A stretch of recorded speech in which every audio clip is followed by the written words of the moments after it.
It's very difficult to say why music should have evolved because music doesn't fossilise. But it seems to me that one very good candidate capacity for underpinning our complex sociality is the emergence of music, which might put music back to the origin of our species. It might be that humans and music co-evolved. It could, of course, be that music is something that comes once we're human. I suspect, however, music gives us a bit of a kickstart in getting to being human.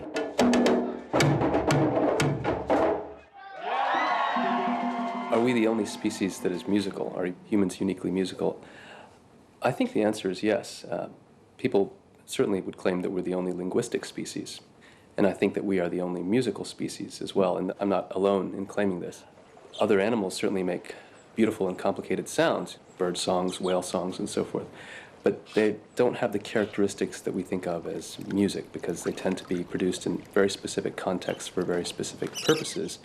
Bird song, for example, occurs at certain seasons, certain times of day, related to certain hormonal changes in the brain, serves a very specific function having to do with defending a territory or attracting a mate, is typically only made by males. And these sorts of features are quite different from what we think of as human music, where both men and women make music, we make it from a young age. We don't have to do it at certain times of day or certain times of year. We can do it on any number of occasions for a huge variety of functions. I mean, I think music, as we commonly think of the term, is uniquely human. I'm going there to see my father. He said he'd meet me when I come. A great deal of the neuroimaging data shows that human beings are musical, able to respond to the music of their culture, even if they've not studied music very seriously. Anthropologically, we know that all human beings in all societies all over the world, at any time and place that we know anything at all about, have engaged in artistic behaviors in general and music behavior specifically.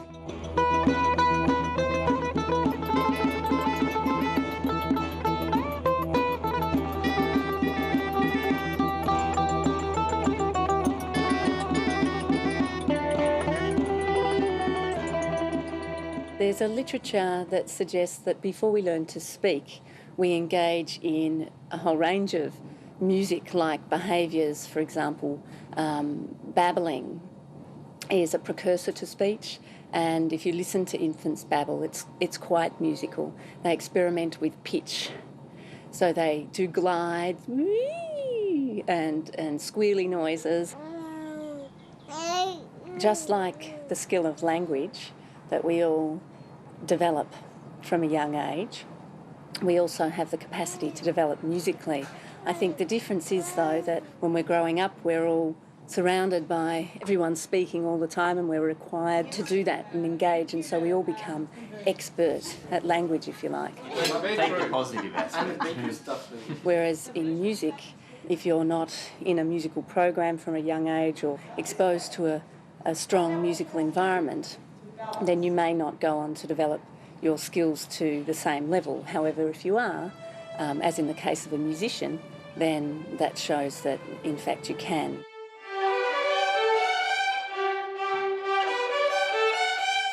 It's very clear, if you look at a population, that some people are very good at some aspect of music, be it performance or composition or singing or whatever, and some people are very bad. So there's clearly a very great difference in achievement within a population. And the question really is, what causes that? Now, some people have the view that there are innate differences between one person and another, which actually explain why one person is good and another person is not so good. And that innate difference has been called talent.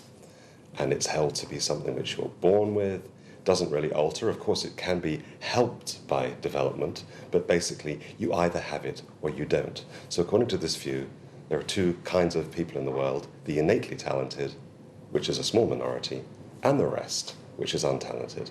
And the question really is, does science actually provide any evidence to support that view? In my humble opinion, no.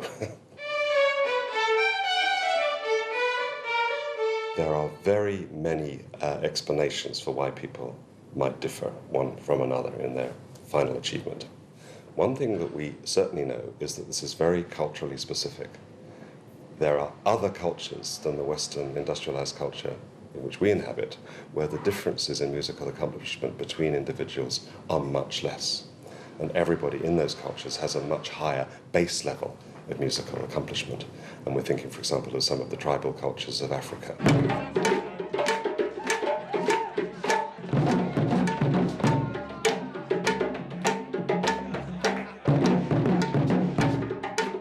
The Venda tribe in South Africa, for example, are pre-literate, so they don't have reading and writing. They certainly have language, but they inculcate the mores, which is a fancy way of saying they raise up children into the way of becoming an adult member of society, primarily through singing and dancing.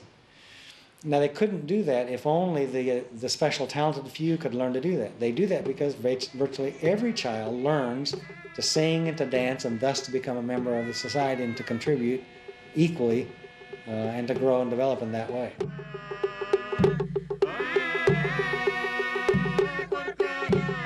When you look at many traditional cultures, you find that music is something that everyone's expected to do. Everyone's expected to engage with and engage in. You also find that it's recognized some people will be better than others. Some people are rubbish at it. Some people can't dance. But it doesn't stop them trying. In fact, many cultures, to try to engage with music is really the only way to be wholly social within that culture. If you don't do it, you're actually being rude.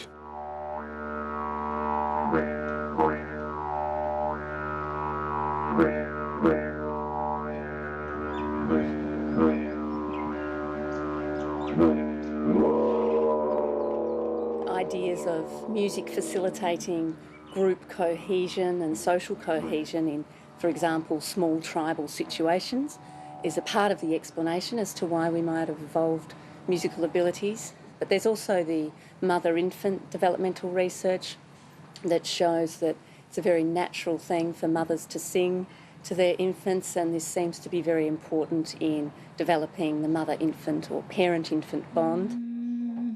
To physically survive, a baby must feed, but to feed they must find their mother's nipple. To do that they must find the breast. To locate the breast they must find the mother, and to find the mother they use their ears. They hear their mother's voice as part of that chain to survival, and that begins in utero. The mother's voice, of course, is the most present sound in the uterine environment, and that gives them that linchpin beginning to survive once they are born. One of the cues to all this would be what's sometimes called motherese speech. So when you speak to a baby, the words don't mean anything, but the prosodic elements, that is, the expressive elements, mean a lot. So I could say, "You are an ugly baby," and even though the words aren't very positive, the melodic contour, the rhythmicity, the timbre, the inflections, the phraseology, all of those things express a positive thing to the baby.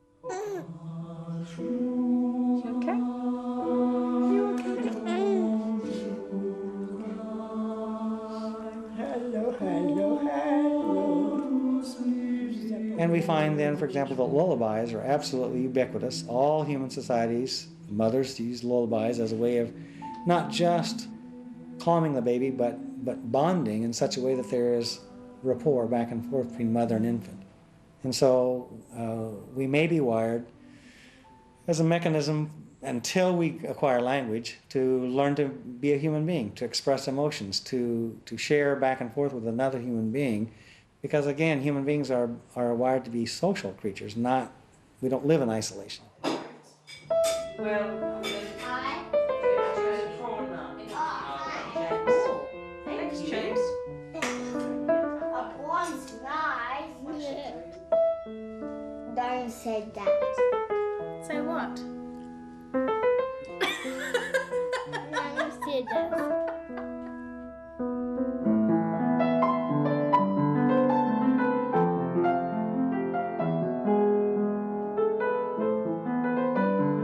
Professional musicians often report a strange tinkling experience in the fingers whenever they listen to music that they know how to play, that like a well-trained piece of music. It's almost as if their fingers have some kind of a free will all of a sudden.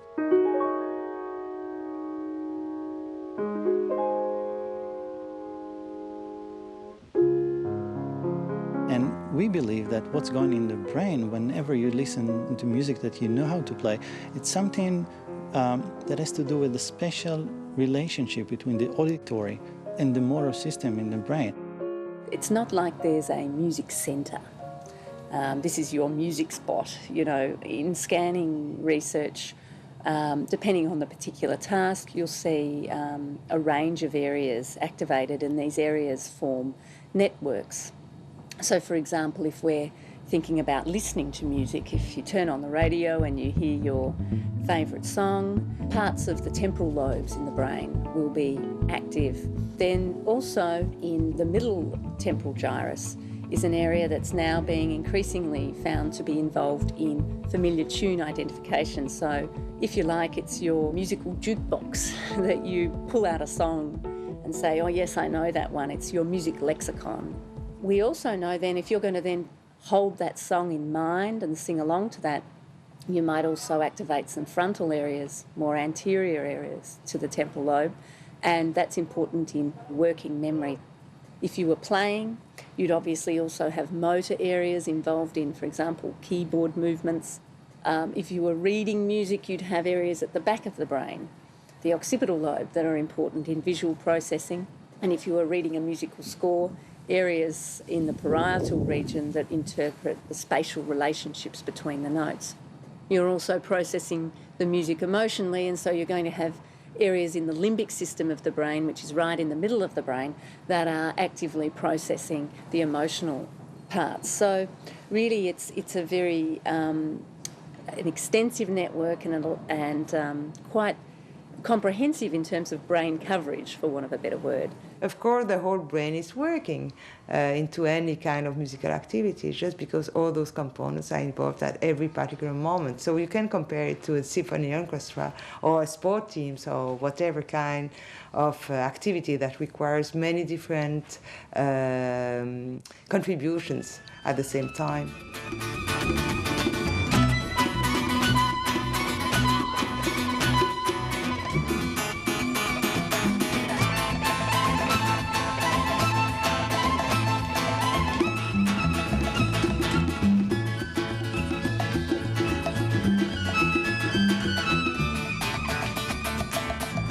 In so many ways, we've become a spectator society, and so I wouldn't separate music necessarily from other things, but it's true across the board, where we sit and watch other people play sports for us, and we pay a lot of money for other people to play sports for us, where if we all got out and continued to be actively involved in sports throughout our lifetime, we'd be much better off for it.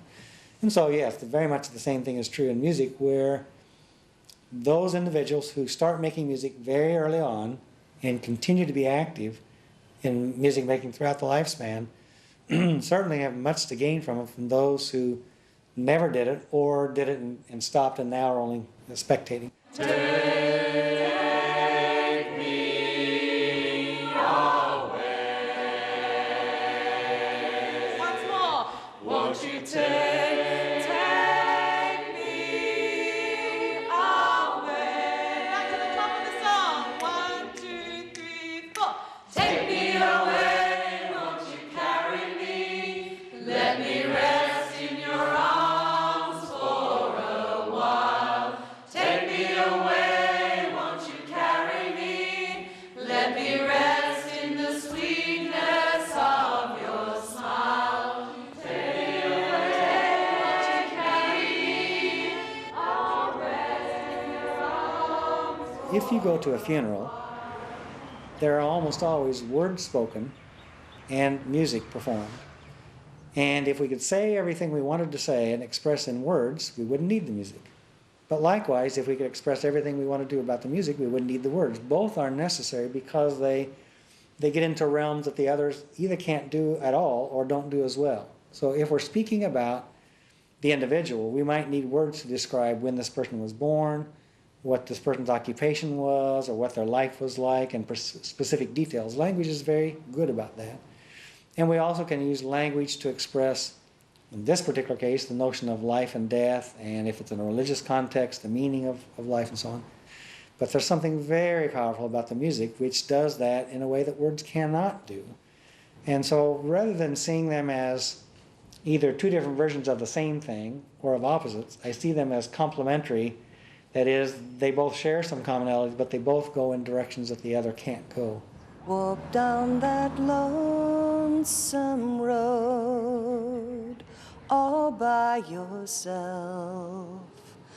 Don't turn your head back over your shoulder,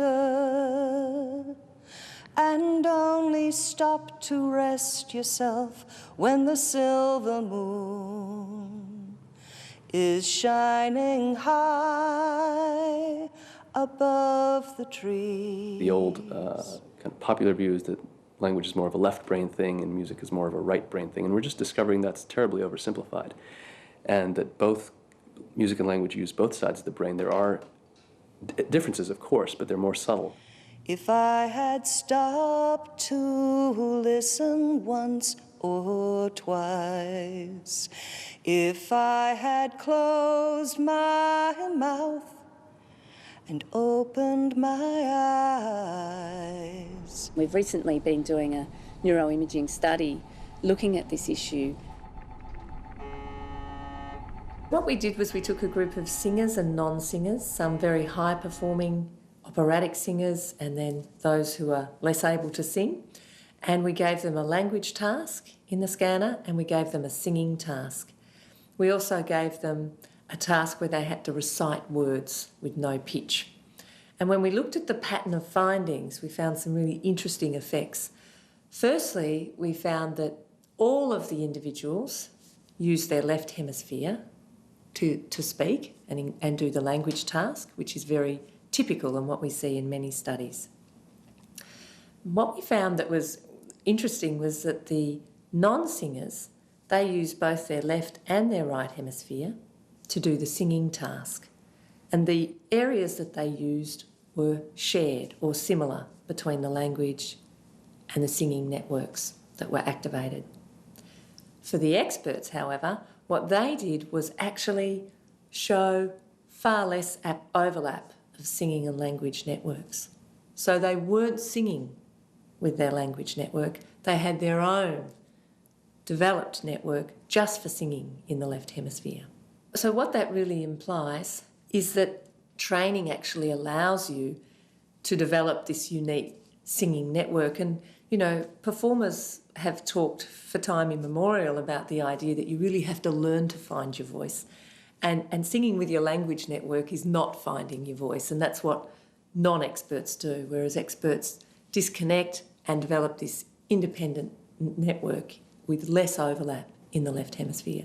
If I had cooled my head and warmed my heart.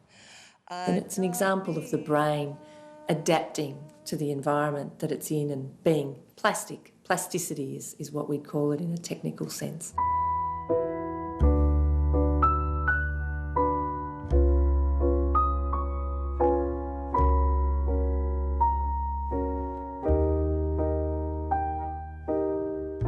Thank you for taking all this over at all, and the others spoken, but some of the others further down are strong up. This is a picture of Sam's scan at 24 hours after he presented, and the area that I'm pointing to here is a dark area that shows that there has been a stroke in this area of the brain. And this is one of the key areas responsible for language.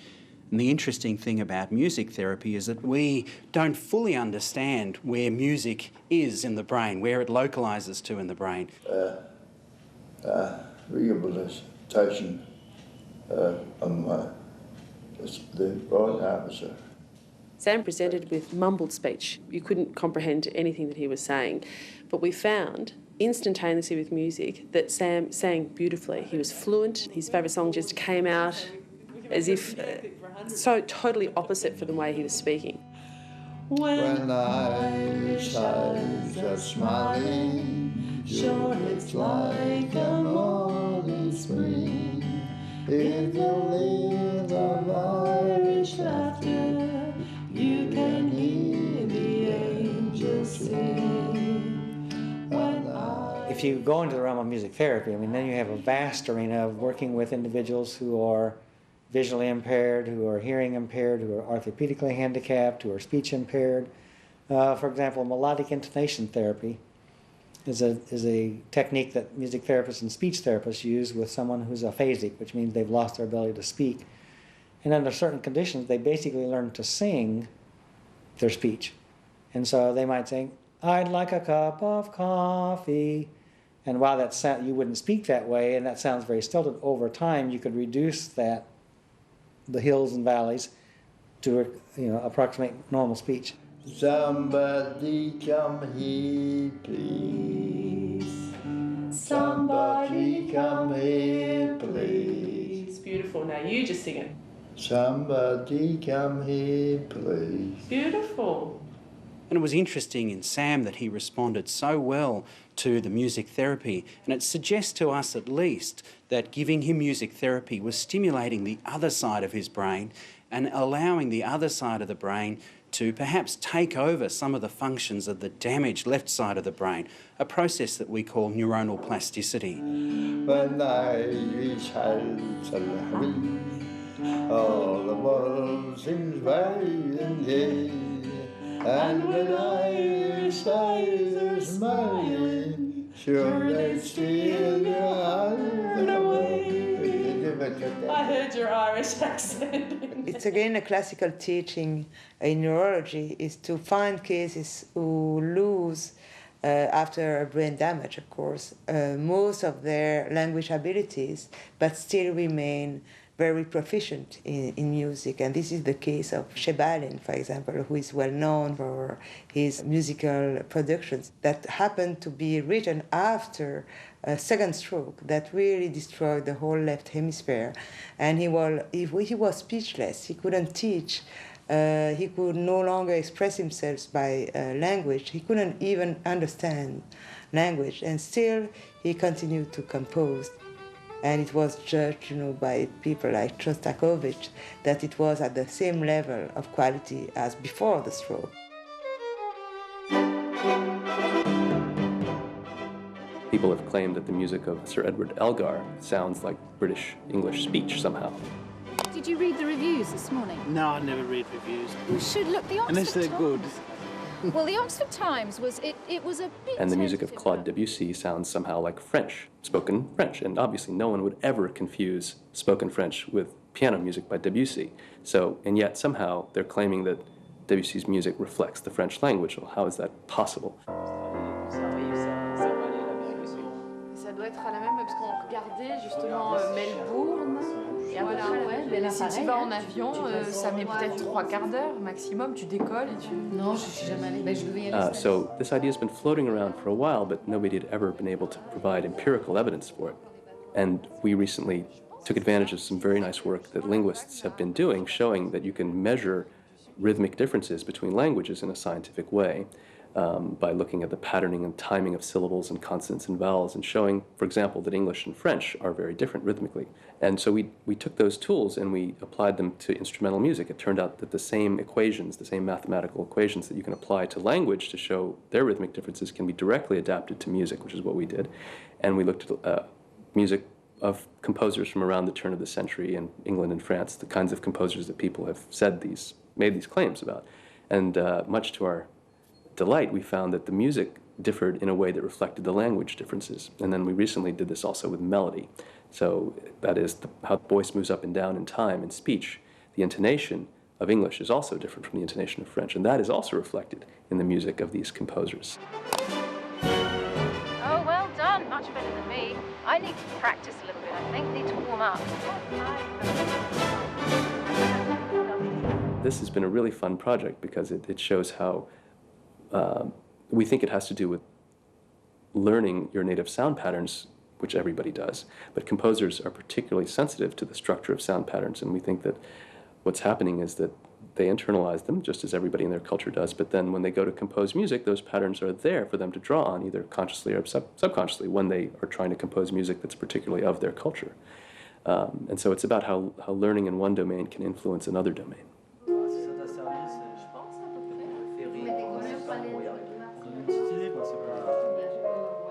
Bateau à une nuit. Non, sinon c'est un peu plus proche.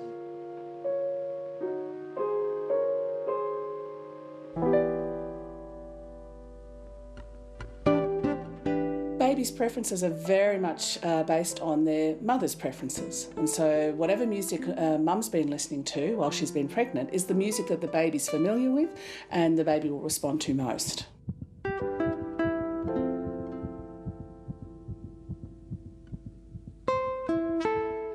What's in there? We often wonder about whether or not a baby knows a mother's voice, and the answer to that is yes.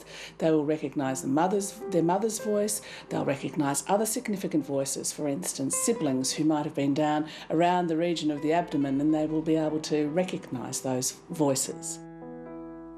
Baby's kicking you tummy. Sometimes. Do you want to have a listen? Okay. Oh, yeah.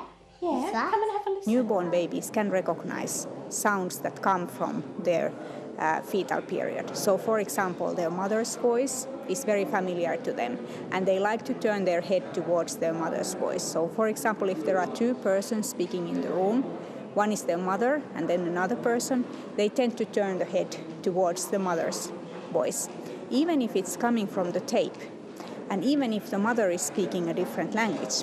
So they can recognize their own mother's style of speaking. Hello. A little smile. Infants, even as early as 1 or 2 days old, and certainly within a matter of weeks, can respond to music and auditory stimulation very much like adults do, because they come into the world prepared to make sense of what they hear. For example, one phrase that's used is called auditory streaming. And that's simply used to describe how human beings can separate out different streams of sound. So if you were listening to the sound of my voice and there was also the sound of an ambulance going by, and perhaps in the next room there's a television playing, you can separate those out into different auditory streams. If you couldn't, it would all jumble together and you wouldn't be able to make sense of that. Prematurely born infants, they have a higher risk for learning disabilities, especially related to language. So I come from Finland, and in Finland we estimate that something like 40% of infants who were born extremely prematurely have actually problems in reading and writing at school. And that's a huge number, because in normal population it's less than 10% or around 10%. So that's very much elevated. And we would like to know why that is.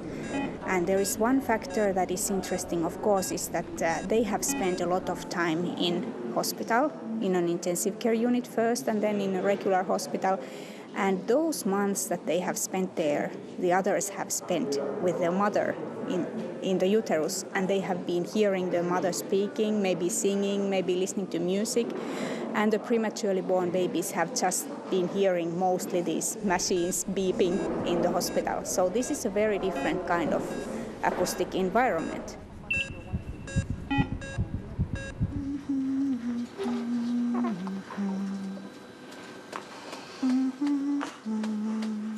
What we're keen to do in the ward, once a baby has been born, is to ensure that we organise the environment and keep it controlled and contained, both for the baby and for the family. We want to keep mum calm when we can, so that she then engenders that same feeling to her baby. If mum is attending to the auditory environment, then she's starting to contain it and control it for her baby in a way that the baby can begin to predict and make use of sound, rather than it always being a surprise and being random. So what we're trying to do then is to organise the auditory environment for the baby and minimise that kind of chaotic, noxious, random sound environment that they can be exposed to. That's interesting. Then, with that quietness as a base, we can then include organised sound, which in this case is usually music in some form or another, either with mothers singing to their babies or fathers singing to their babies, or by using some recorded music which is carefully programmed. That's a lovely CD.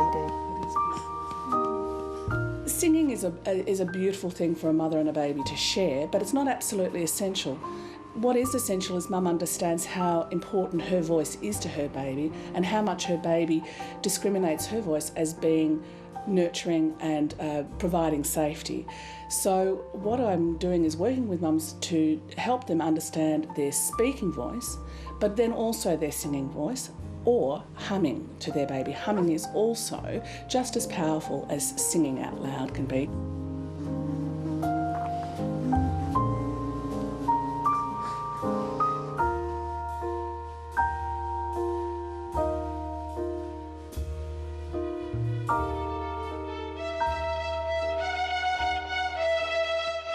We did a study with a large number of young musicians a few years back, trying to find what kind of factors in their very early lives would predict whether they would go on to high levels of accomplishment in their later lives.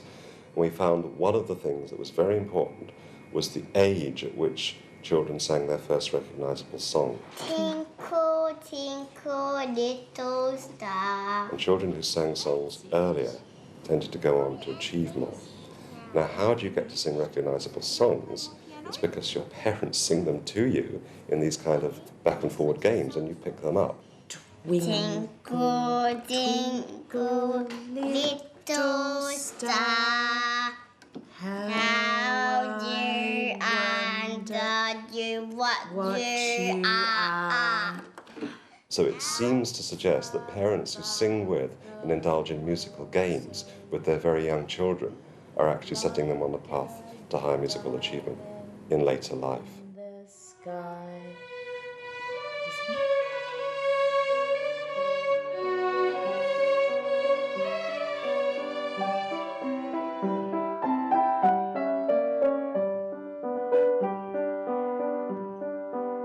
A lot of people believe that it's been scientifically proved that if you play Mozart to your kid, it's going to improve their intelligence. This is actually based on a complete misconception of some research which was done by Francis Rauscher and colleagues about 10 years ago, where they played Mozart to adults while they were undergoing an intelligence test. And what they showed was that there was roughly a 10-minute jag. It increased their performance on certain aspects of that intelligence test. After 10 minutes, the effect wore off. The effect has never been shown with children.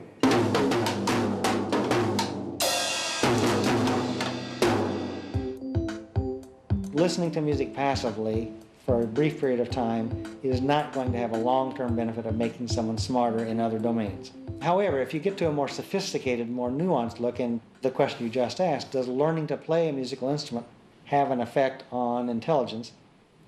Much more difficult question to answer, and I think it's both yes and no, and we don't really know completely yet. What I can tell you, we know for sure, certainly the brain changes as a result of learning to play a musical instrument. I'll hasten to say that that's true of almost anything you do. If you learned to ride a bicycle, your brain will be different after you've learned to ride a bicycle than it was before. If you learn to play chess. So it's nothing sacred about music. Everything we do as human beings changes the way the brain is, but particularly when you systematically rehearse and practice a particular learning experience over and over and over for many long periods of time, weeks and months and years, which you see in music perhaps more so than many other things from early childhood on throughout.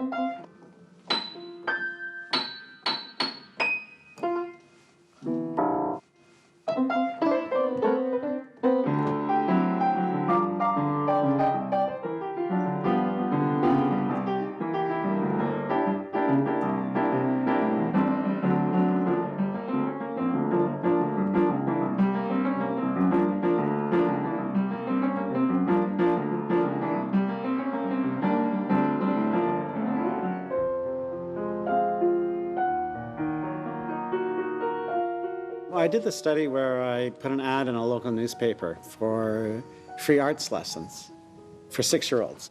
So we were trying to recruit families with 6-year-olds, and we got lots and lots of phone calls, as you might expect.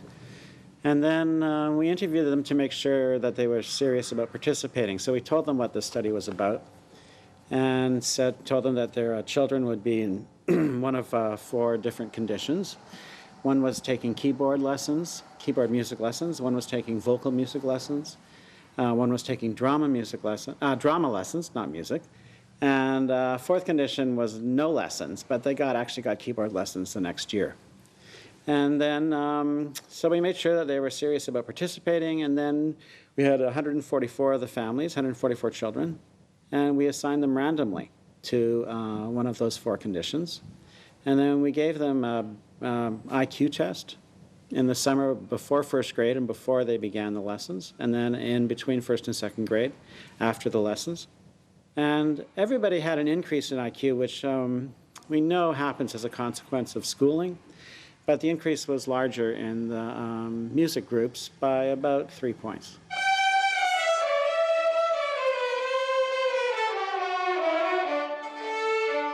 The brain doesn't grow in a vacuum. So as this child is studying music from the age of 5 through the age of 20, it's not as if the brain is in a jar doing this experience asocially. This child is being raised in a home where the parents apparently feel that this is an important thing for them to do. And it's likely that those same parents think that mathematics and language and reading are also important things to do. So my guess is that you will find that children who come from homes where the parents support education, where they give the child advantages of going to the library and reading books, of seeing plays, not just sit there and watch television in a passive mode, but where they're actively engaged in life across the board, I think you'll find that music is a very important, but not by any means the only important ingredient in raising a whole child. But there is a danger here, because in the school system where academic performance is really held to be very, very important, and parents are very worried about their kids' maths grades and science grades and so on, music is kind of seen as a means to an end. Put your kid into a music program and it will improve their math score. And in doing that, it's devaluing the music itself. Because it's saying, don't worry about music for itself, just for whether it will improve your math score or not. Well, if you really want to improve children's math score, you give them better maths teachers. So anything you do in this improv, you just do from those notes, right? Straight 12-bar blues.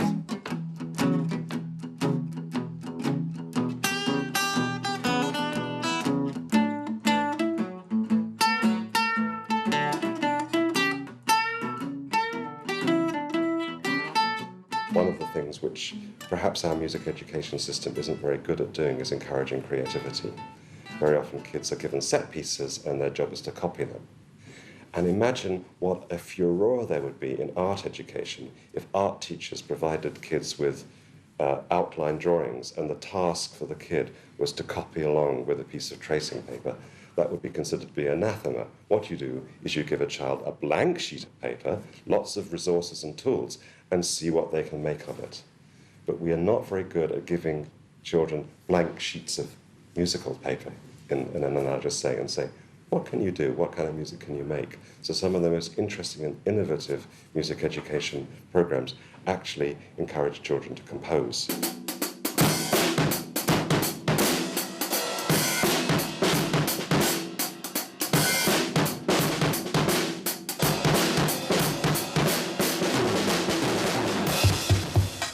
One of the features of contemporary music is that a lot of the music you'll hear is produced not using instruments but using a computer. Some of it might even be composed using a computer. One interesting development from this, however, is the attempt to develop computers that can interact with human beings. And one of my current graduate students has been exploring a part of this issue by getting people to tap along with each other or with a computer. A computer that mimics in many respects the behavior of a real person tapping along. Now, the participants in this experiment don't know whether they're tapping with another human being or a computer.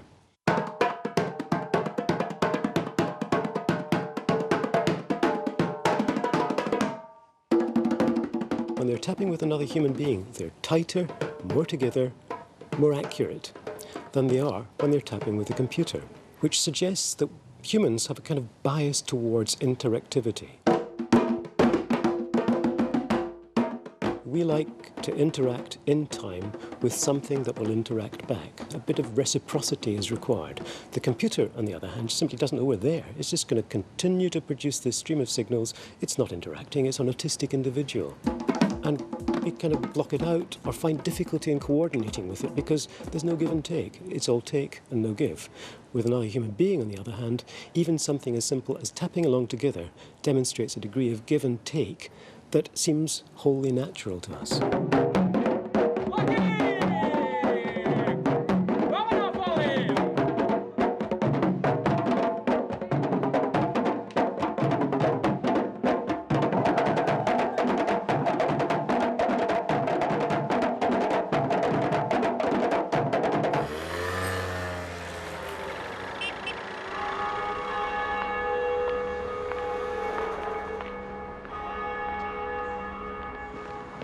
If two people are walking down the street, assuming the height difference is not too extreme, and talking to each other, it's almost inevitable that they will be in step with each other.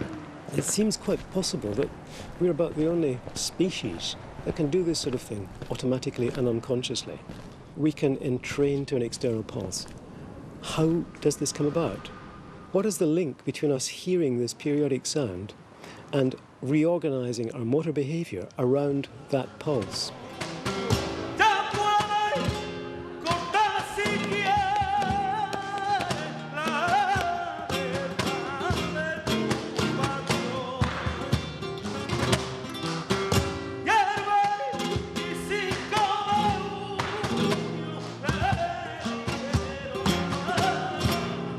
The opposite of talent is untalent. A lot of people walk around thinking that they don't have this thing called talent. And when you ask them to explain a little more about it, a lot of people say, well, I think I'm tone deaf. And then when you press them more and ask them, well, what do you mean by tone deaf? They usually say that there's something about singing. They can't sing in tune. People have told them that their voice isn't very nice, and so on. And the question is, why? What's going on with people who can't sing? Now, one possibility is that there is something really deficient in the brain system which perceives music, that they can't actually hear music properly, so therefore they can't produce it.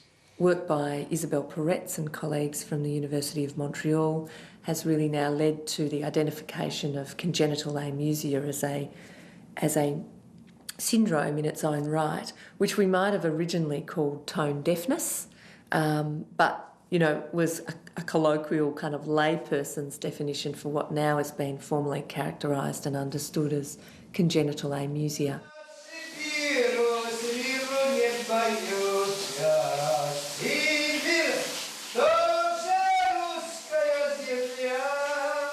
I refer to it as congenital amusia because I believe there are different forms of musical disorders that are present from birth in the individual, in the sense that they will never develop the musical abilities as most of the other people do. And Che Guevara was one of these cases. I mean, it's well documented. We all know him for his leftist revolutionary ideas, and he was also well educated. He came from a well educated family, and he was hopeless with music. I mean, it was well known that he was in music. But what it tells us is that really, that music can be isolated among all the cognitive skills, that he didn't have that skill, or that those skills, the musical capacity, but he had everything else.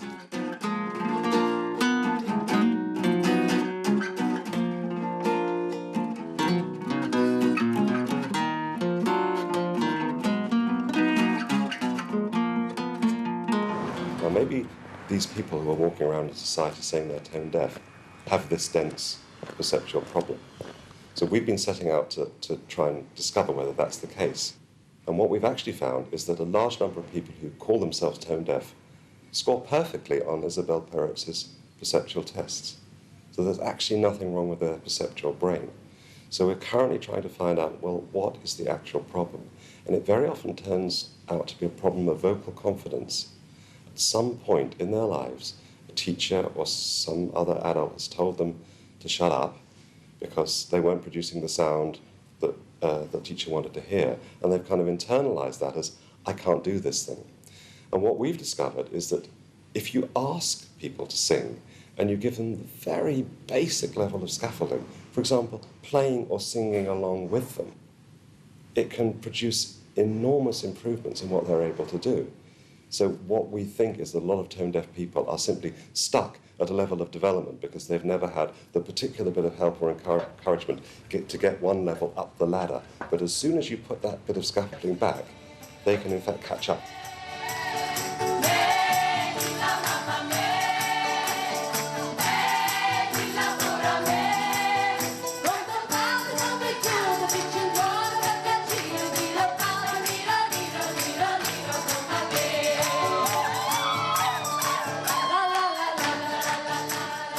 Well, one of the most important things we've discovered is that actually music has a mood-elevating effect in almost every situation that we know. There are very few situations in which people say, Well, after having engaged with some music, I felt much worse. So there seems to be some basic property of music which in some sense improves people's situations. So that's a very important baseline.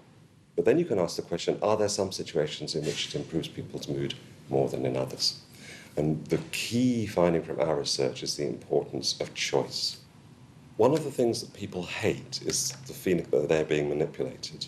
And a real pet hate of people in our studies are pipe music in public places that come out of hidden microphones. They don't even know where it's coming from. They don't know who's chosen this music, what the people are trying to achieve by playing this music. But if the music is live, I mean, even if it's a street musician, it doesn't have to be someone you've paid to go and hear. You know where the music's coming from. You can see the person, you can see their intent. You can even go up to them, interact with them, ask them to play something else or whatever. So you have much more control in that situation. You can walk away from them and you know the sound will stop eventually. I have a colleague who has data on almost 160,000 surgical and pain patients where they have used music to control pain and anxiety in a variety of medical situations. And when you ask him what kind of music is most effective, his answer is whatever the patient chooses.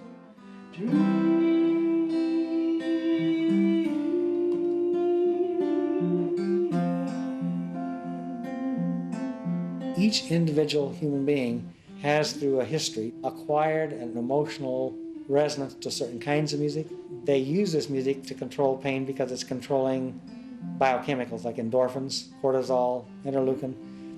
And many of those same chemicals are involved in our emotional reaction to music. So now in a quote-unquote healthy, normal person, listening to music, the reason you respond to it emotionally is because there are chemicals flooded throughout your body generated by this experience.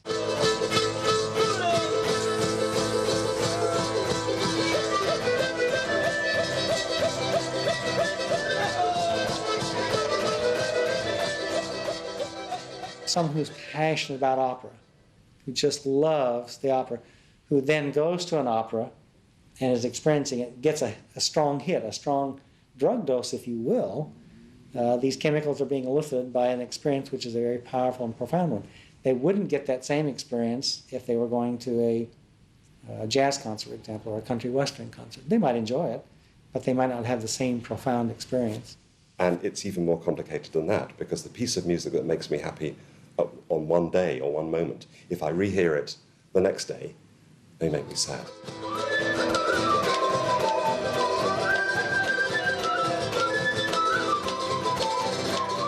I would tend to say that the relationship between music and emotion is mediated through the meanings that we ascribe to music. By trying to isolate the bit of emotion that's caused by the music, the sound, we're really hugely simplifying it. Music is a rich social, cultural phenomenon, and there is always a social context to any piece of music that you hear. And as much of the emotion is connected to the context as it is to the actual content.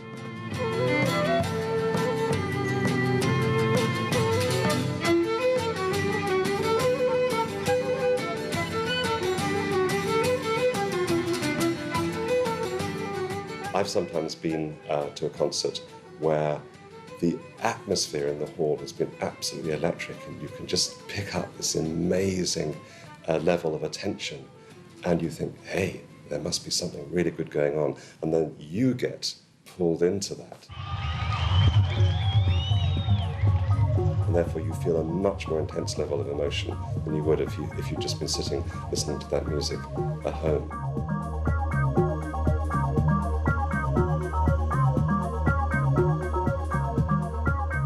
So one of the early experiments was done where they put people on a treadmill, and they asked them to walk on the treadmill, which increased in elevation and sped up over time, so it gets very, very difficult over a period of time.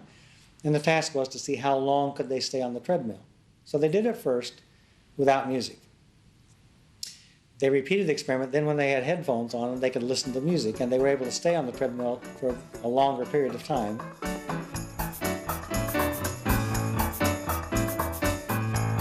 There are another group of researchers headed by Michael Tout, who work with Parkinsonian and stroke patients. These are individuals who have a great deal of difficulty in walking and controlling other motor movements such as reaching and grasping. And so he uses what's called rhythmic entrainment or rhythmic auditory stimulation. And over a period of time, these individuals are retrained motor systems, hooking it, if you will, to the rhythmic impulse of music. And it would be way too simplistic to say that they learn to march to the music, but essentially they are harnessing motor systems. The rhythmicity of walking is harnessed to the rhythmic aspect of the music. And so they can be very successful at regaining walking skills, at learning to pick up a cup and taking a drink, or to use a fork or a spoon. And so that's another powerful way that music has a very strong effect on the body, in this case on the motor systems.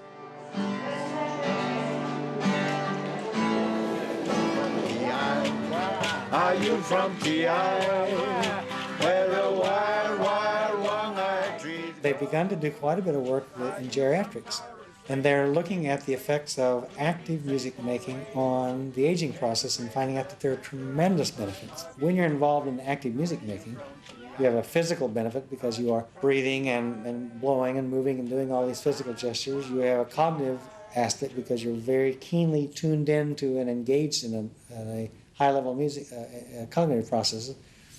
Emotionally, you are expressing and being part of something larger than yourself and expressing different emotional things. And socially, you're connected because very rarely is this active music making by yourself in isolation. It's almost always with a group. Even if I'm playing music by myself, if I'm playing it for someone else, there's a social interaction. But more often than not, I'm singing in a choir, I'm playing in a band, I'm engaged in a musical outfit. And so for those who are in nursing homes, active music making has the benefit of combining emotional and psychological and cognitive and memory and social activation all in one thing. That's also very fun and pleasurable. Goodbye to you, farewell my love,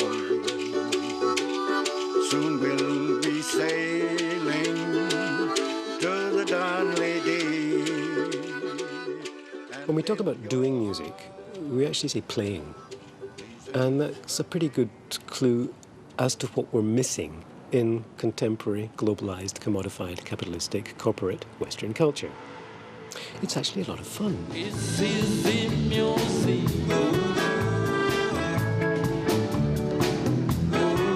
from Southern Africa.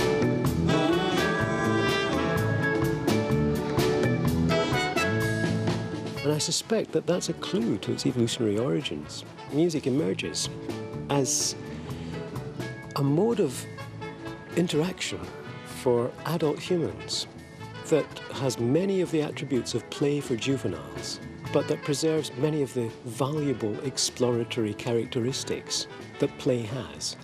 Music provides a mental and bodily play space for people to get together with each other, to experience each other as people.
These sounds are as different and as varied as the methods of producing them.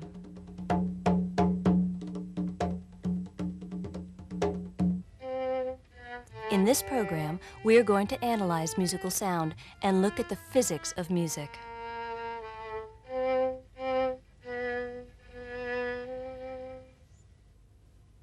Different musical instruments produce quite different sounds. To study music, we need to be able to describe the different sounds. We need to quantify it. This is how musicians describe music on paper. Physicists, however, need to look at music differently. They need to be able to measure it with standard measuring instruments and then understand how it works. If we blow air through a rotating disc with holes, we will hear puffs of air arriving at the other side.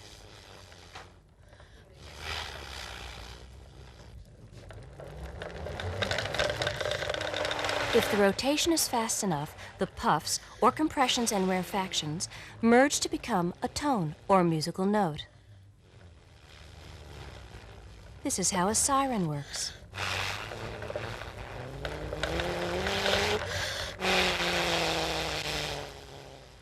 A microphone is a device that is affected by pressure variation and in turn produces a similar variation in voltage. We are able to display this voltage variation on a cathode ray oscilloscope, or CRO. In this case, the plot is showing air pressure against time.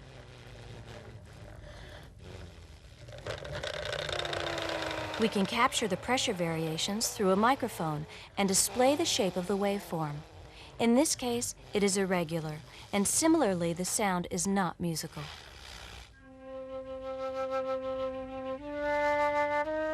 Music is made of a combination of regular notes pleasing to the ear.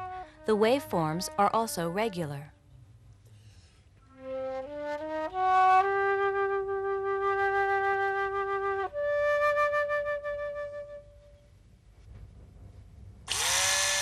Noise, however, is unpleasant to the ear.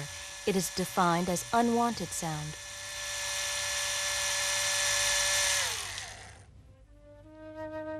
If we zoom in and look at a musical waveform, there is a recurring pattern.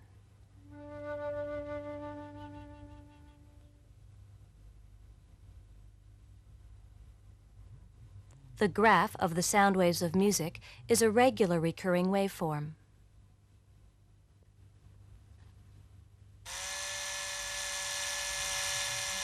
However, if we zoom in on the waveform of noise, we cannot see any even or recurring pattern.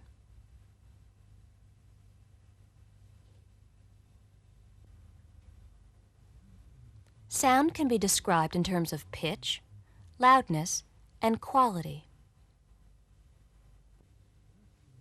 First, we will look at pitch.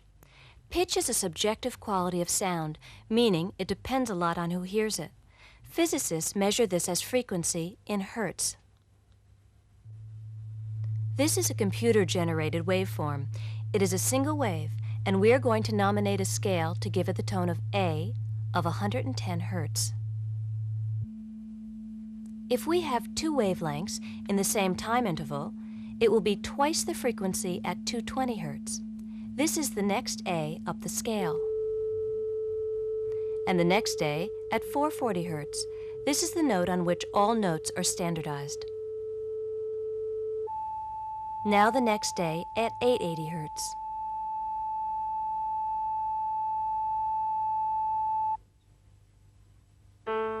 Musicians write the pitch of the note on the musical scale. Physicists, however, would write the frequency in hertz.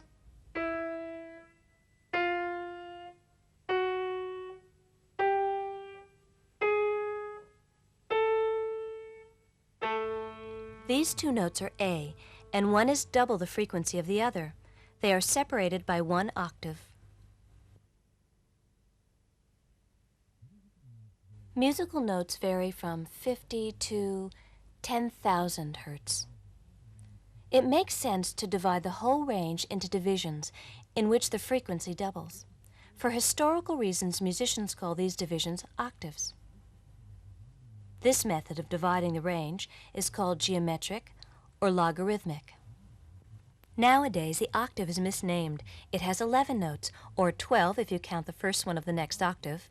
To divide each octave into equally proportioned intervals, we need to separate them by the ratio of the 12th root of 2. They are divided logarithmically. Musicians call this the chromatic scale.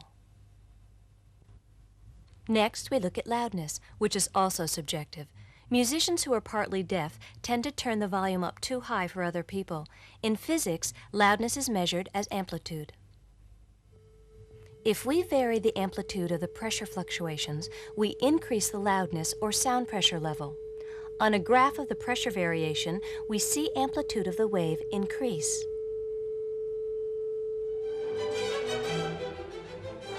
The output of sound power in all directions is measured in watts of sound energy.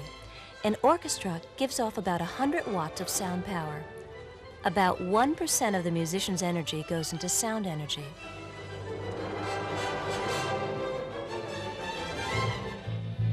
Loudness is a measure of the pressure variation on your eardrum. It is measured in watts of sound power passing 1 square meter. This is called the sound pressure level. Loudness, as heard by our ear, is nonlinear. To make the sound of one flute twice as loud, we need to play 10 flutes. It is the way we hear sound. Our ear needs to work like this because of the huge range of sound levels. The human ear can detect from a huge range of loudness, 10 to the minus 12 up to 1 watt per square meter, a difference of 10 to the power of 12. It is most convenient to draw this on a log scale. As you double the loudness we hear, the power increases tenfold. The decibel is the unit of measurement comparing sound loudness or intensities. It is quite a difficult unit to understand. The threshold of hearing is defined as 0 decibels. The rustle of leaves, or a whisper, is about 20 decibels. Normal conversation ranges from 50 to 65 decibels. A noisy street is about 70 decibels. Factory noise can range tremendously. At 100 decibels, there is pain in the ears, and eventually hearing will be damaged. In industry, hearing protection must be worn in noisy areas. Jet planes and loud bands are often way above 100 decibels. Consequently, most rock musicians are partly deaf.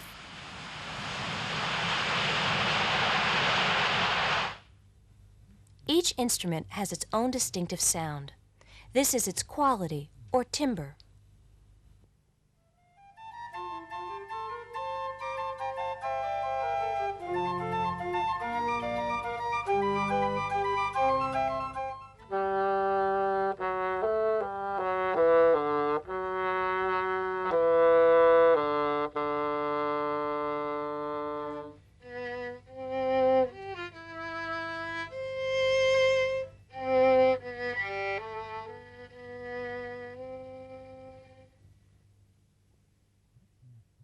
Let's now capture a segment of violin sound and play it back from the computer's hard disk. To see the waveform, we need to zoom in a long way. The note is not a pure sine wave, but it has overtones added.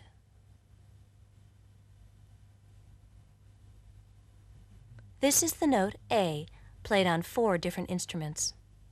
First, the violin. Now the flute.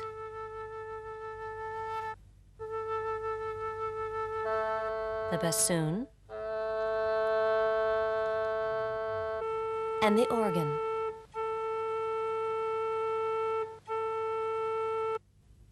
These extra frequencies added to the fundamental note give the instrument its quality, or timbre.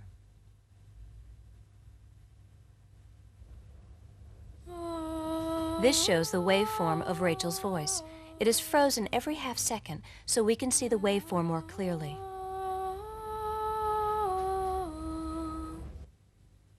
We'll capture some of the sound and examine the waveforms in more detail.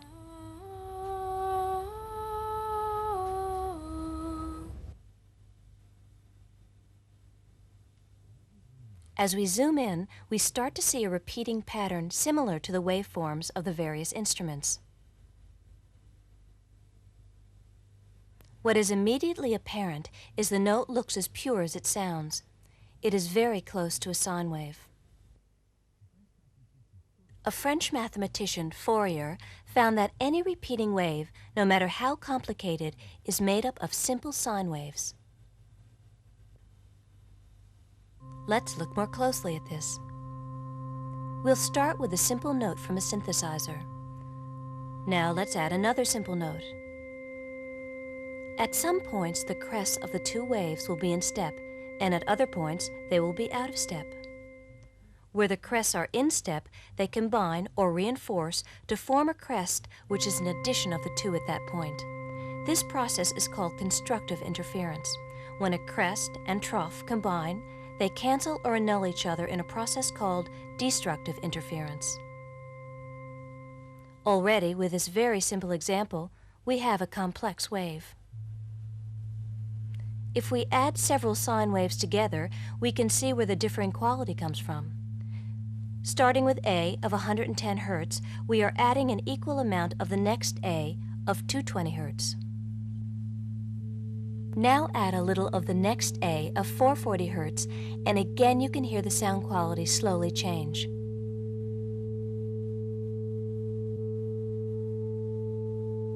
Now, the last A of 880 Hz. Obviously, there is a huge variety of different combinations.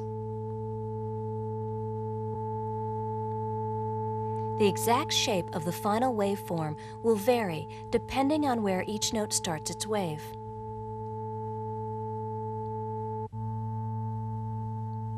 Here we are playing two A's together and starting them at different times.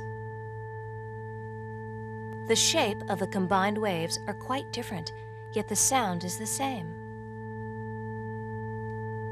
This makes it quite difficult to pick instruments by their waveform because the same combination of sounds can produce so many different waveforms. Our ear, however, can separate out the individual sine waves from the mixed sound. This is called Fourier analysis.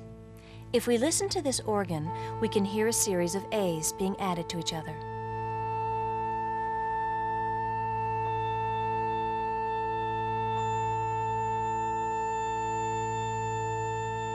Simple enough to listen to, but what does it look like as a waveform? As each A is played, we can see the increasing complexity of the waveforms.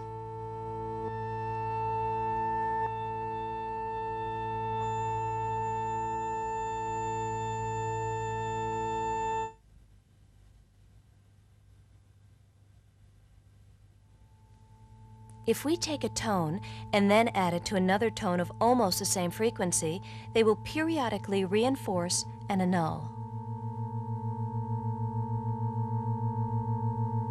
The resultant is a combination of the two. This throbbing sound is called a beat.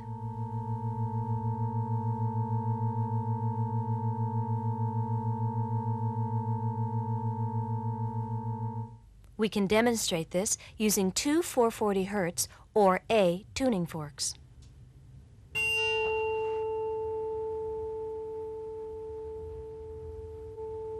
This is the waveform of the sound from the first tuning fork after being struck.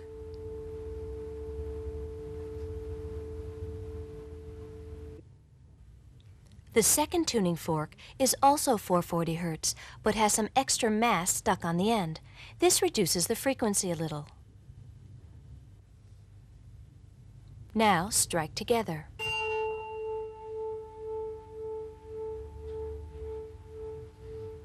The throbbing sound of the beat can be heard, and we can see it in the waveform.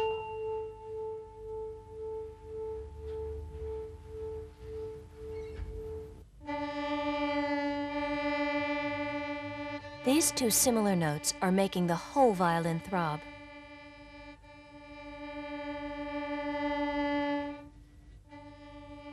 Zooming into the waveform reveals the beat frequency we hear. The beat is seen as the gentle changes to the amplitude.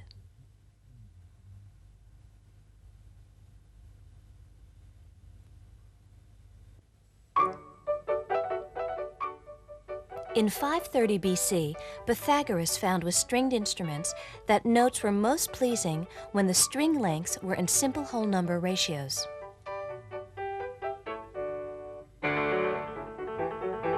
So some notes sound pleasing together and others do not. Perhaps our ear enjoys carrying out the Fourier analysis if it is simple. Let's examine Pythagoras' idea by looking at the pure waveforms again. If we play this A note with 4 wavelengths across the screen and add it to a note with 5 wavelengths, it produces a combination that is quite pleasant. Now, let's try the 4 waves combined with 6, a simple ratio of 2 to 3. Again, the combination works. And now another simple ratio, 4 and 3. The more complex ratio of 5 to 8 is considered discordant.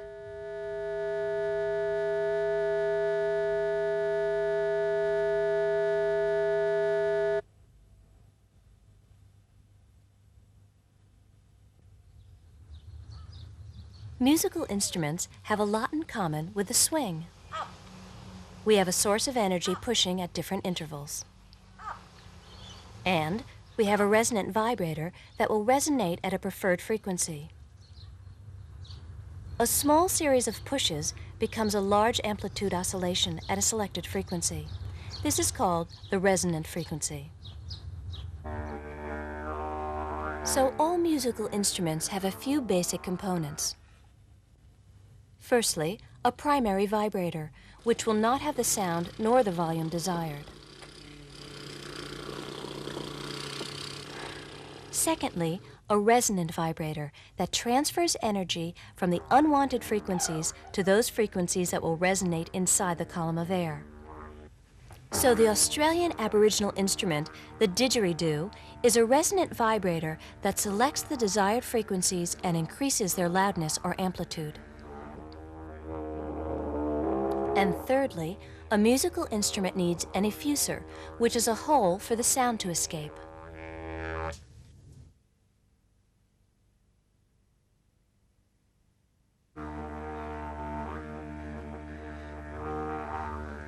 As well as the musician's lips, reeds can produce primary vibration in a similar way.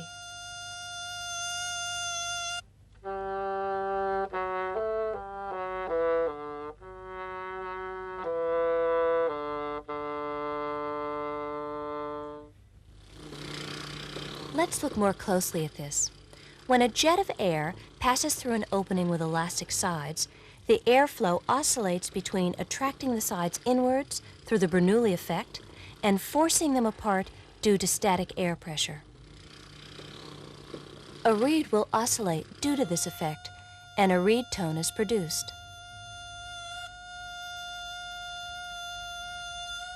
And again, the column of air allows only some of the frequencies to resonate and acquires the energy of the unwanted frequencies. To change the resonant frequencies, the length of the pipe is changed by closing or opening the holes in the tube.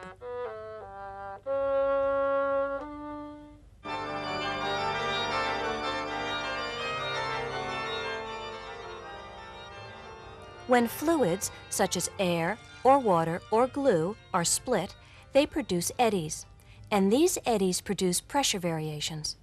If they are often enough, we will hear these pressure variations as sound.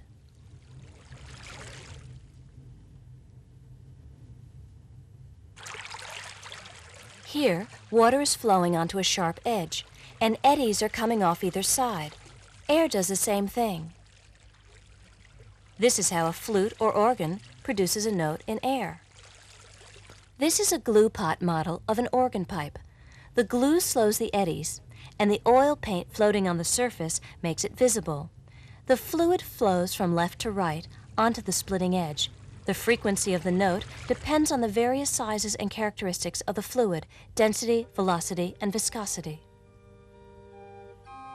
In an organ, the frequency of the edge tone is designed to be the same as the fundamental resonant frequency of the air column in the pipe. The edge produces the frequency, but the pipe selects and raises the loudness due to the resonance. The longer the pipe, the lower the frequency of the sound.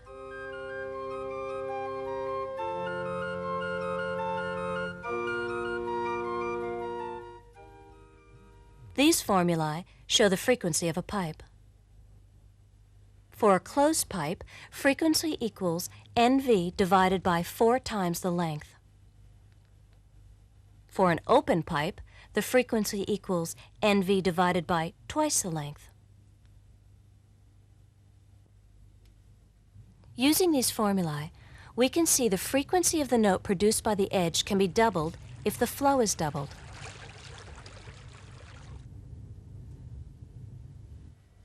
So if you blow harder, the eddies will double in frequency or even increase 4 times. This produces harmonics of an entirely different sound.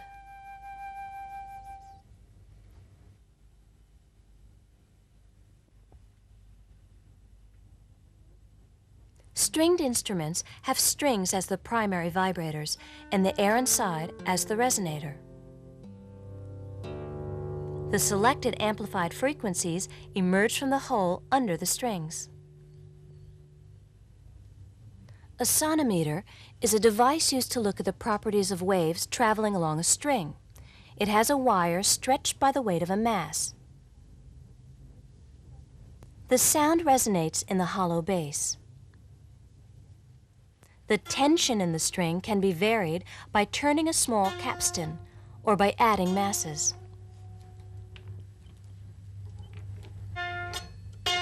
The note changes as the wire is tightened. You can hear the effect of tightening a wire.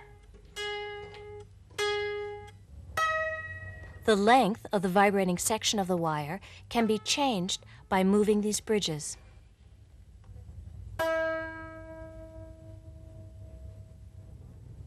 And the wire or string can be changed to see the effect of string mass. The guitar is a perfect example of this. We can see that there are strings of different mass per unit length. The heavier strings produce the lower notes.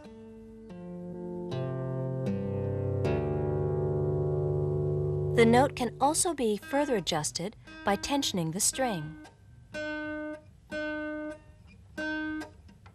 The speed of a pulse or wave along a string will depend on only 2 factors. Firstly, the tension in the string, as this affects the restoring force. It is this force that drives the wave along.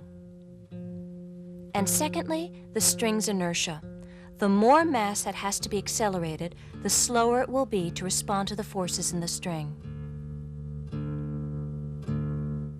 The formula for velocity in a string is quite simple.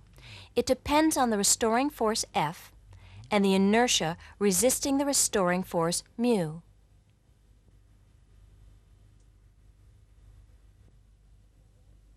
If the wave being reflected stays out of step with the wave going the other way, a standing wave results.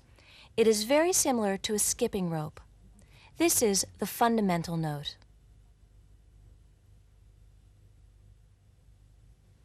If we degrease a fingertip with detergent or alcohol, it will shudder as it is dragged over glass. The glass is squeaky clean. We have a lot of different notes produced, but definitely nothing musical. However, if we try it on the rim of a wine glass, the skin will still vibrate and produce a screeching sound, but the glass will resonate and only reinforce certain notes. The skin is the vibrator and the glass the resonator. A violin bow works the same way. The primary vibrator in a violin is the friction of treated horsehair rubbing against a string.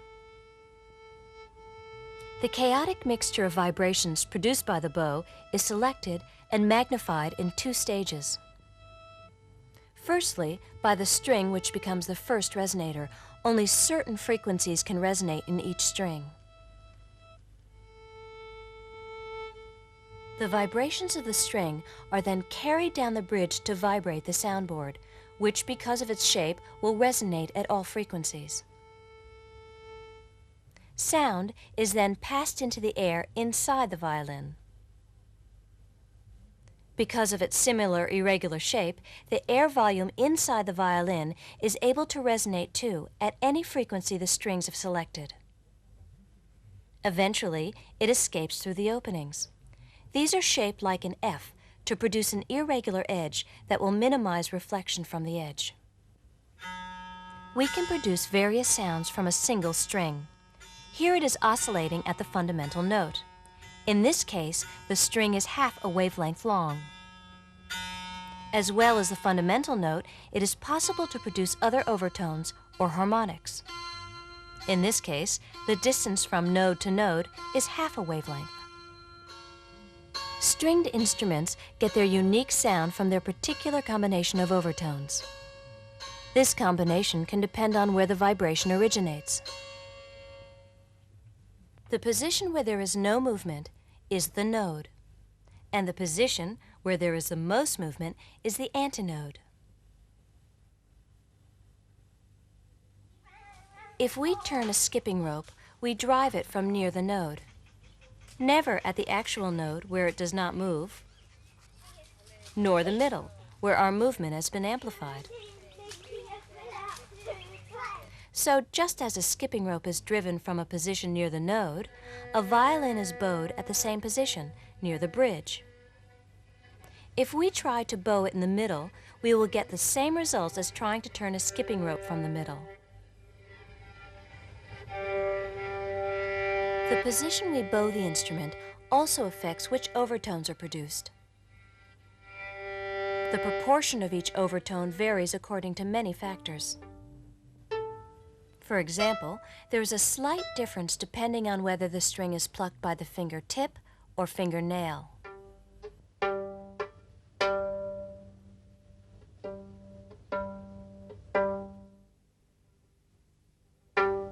The waveforms produced when plucked differently produce both different mixtures of harmonics and different attack and decay characteristics.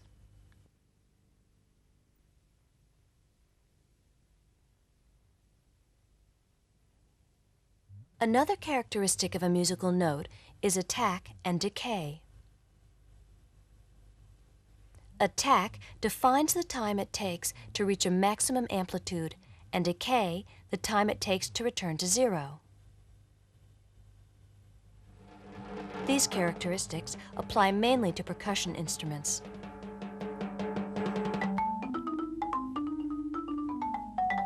This is the marimba. It is made up of wooden slats sitting on rubber over resonating pipes. These give the marimba its distinctive ring.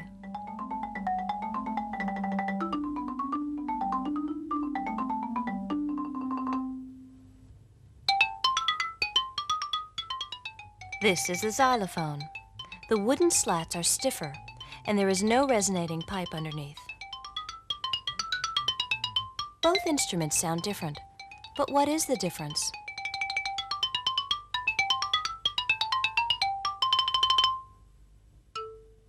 This is an A played on the xylophone.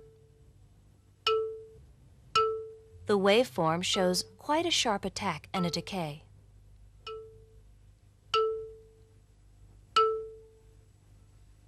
Now, the same note on the marimba.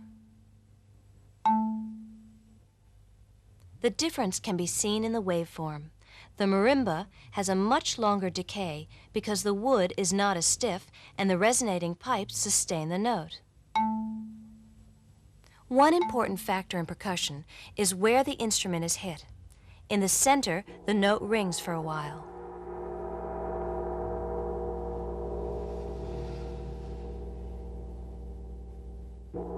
This is a simplified version of its waveform.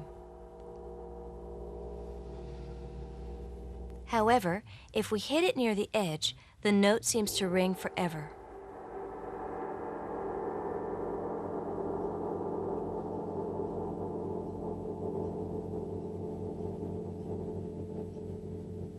Apart from the slightly different sound, the decay is much longer for the gong or tam-tam hit near the edge. The question is why? The answer is in where the nodes and the antinodes are. If we hit the marimba between the node and the antinode, we have a full sound. However, if we hit it just above the support at the node, the sound produced is much less.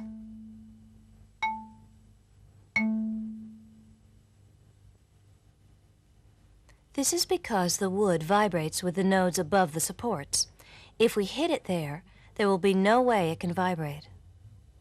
With percussion instruments, the best place to hit is off-center, very similar to the violin or the skipping rope.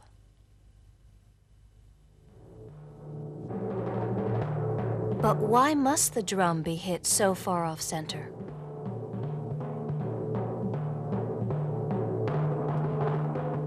The drum skin is more complicated than a string because it can vibrate in 2 dimensions, like the surface of this jello, rather than in only one. Because of this, there is a far larger range of notes produced. The skin can vibrate in many different ways.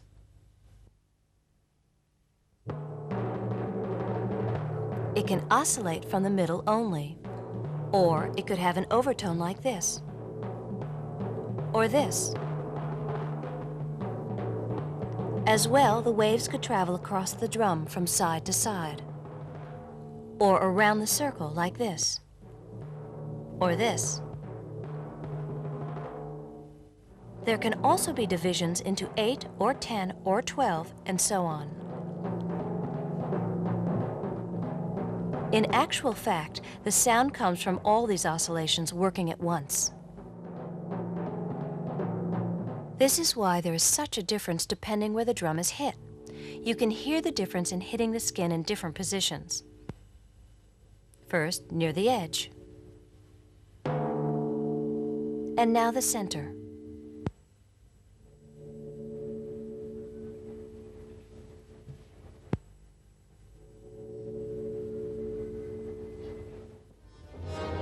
Music is too often studied by musicians with little knowledge of physics, or physicists with too little knowledge of music. Perhaps this video will help put a little art into science, and a little science in art.